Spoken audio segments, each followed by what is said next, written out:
நடிகர் விஜய் ஆரம்பிச்சிருக்க அரசியல் கட்சியான தமிழக வெற்றி கழகத்தோட மாநாடு தீபாவளி பண்டிகையொட்டி நடத்துவதாக அறிவித்துள்ள நிலையில இந்த மாநாட்டுக்கு அனுமதி கிடைக்கிறதுல சிக்கல் ஏற்பட்டிருக்கு. அதை பத்தி தான் இந்த வீடியோல பார்க்க போறோம்.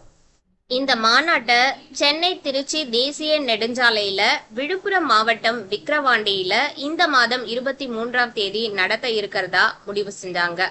ஆனால் இந்த மாநாட்டுக்காக காவல்துறை விதித்த நிபந்தனைகளை நடைமுறைப்படுத்த சில நாட்கள் அவகாசம் தேவைப்படும் அப்படின்றதால ஏற்கனவே முடிவு செஞ்ச தேதியில மாநாட்டை நடத்துறது சிரமம் அப்படின்றதாலும் இந்த தேதி தள்ளி போச்சு. தொடர்ந்து மாநாட்டை எந்த தேதியில நடத்தலாம் அப்படின்னு விஜய் அவங்களோட கட்சி நிர்வாகிகளோட ஆலோசனையும் நடத்தினாரு.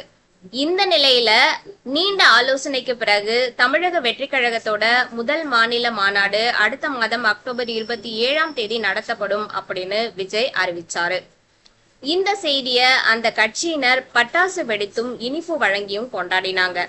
ஏற்கனவே செப்டம்பர் 23ஆம் தேதி மாநாடு நடத்துறதுக்காக காவல்துறையிடம் அந்த கட்சியினர் அனுமதி பெற்றிருந்த நிலையில தற்போது மாநாடு நடைபெறும் தேதி மாற்றப்பட்டிருக்கு. இந்த தகவலை மறுபடியும் கடிதம் மூலம் விழுப்புரம் மாவட்ட காவல்துறையிடம் கொடுத்து உரிய அனுமதி பெறணும். அதற்கான ஏற்பாட்டுல தான் இப்பொழுது கட்சி நிர்வாகிகள் ஈடுபட்டிருக்காங்க. ஆனா இந்த மாநாடு நடக்க இருக்க தேதியிலிருந்து 3 நாட்கள் கழிச்சு தீபாவளி பண்டிகை வருது. அதே மாதிரி மாநாடு நடத்த போவதா குறிப்பிட்டிருக்க நாள் பாத்தீங்கன்னா ஞாயிற்றுக்கிழமை. வழக்கமா ஞாயிற்றுக்கிழமை வார விடுமுறை நாள்ல திருச்சி தேசிய நெடுஞ்சாலையில வாகன போக்குவரத்து அதிகமா இருக்கும் அப்படின்றது எல்லாருக்கும் தெரிஞ்சதுதான்.